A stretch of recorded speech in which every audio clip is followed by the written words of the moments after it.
एक ब्राह्मण परिवार में 7 बहुएं थीं। 6 बहुओं के मायके वाले बहुत अमीर थे।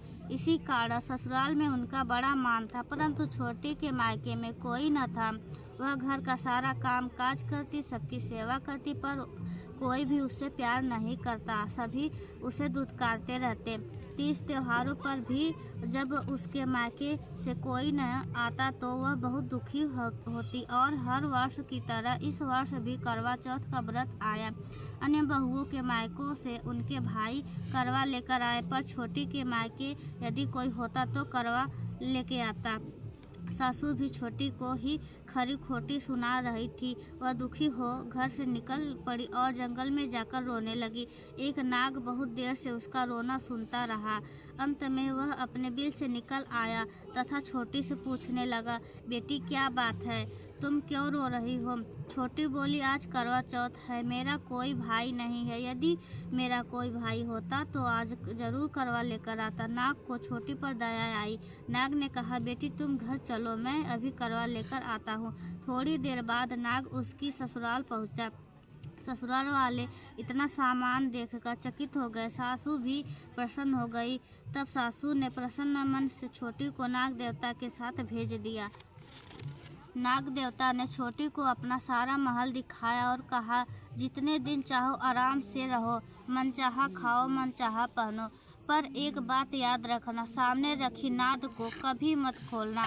छोटी सारा समय महल में आराम से काटती, पर नाद के बारे में उसकी उत्सुकता बढ़ती जाती।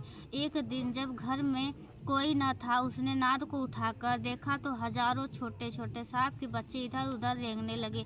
उसने जल्दी से ही नाद ढक दी। जल्दी में एक सांप की पूंछ नाद के नीचे आकर कट गई। शाम को नाग के आने पर छोटी ने अपनी गलती स्वीकार कर ली। नाग ने उसे क्षमा कर दिया।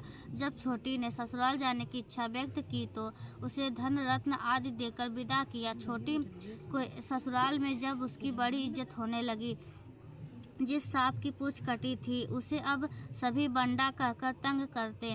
एक दिन उसने अपनी माँ से पूछा कि मेरी पूंछ कैसे कटी है। माँ ने कहा कि छोटी के नाद उठाने की जल्दी में ही तुम्हारी पूंछ कटी है।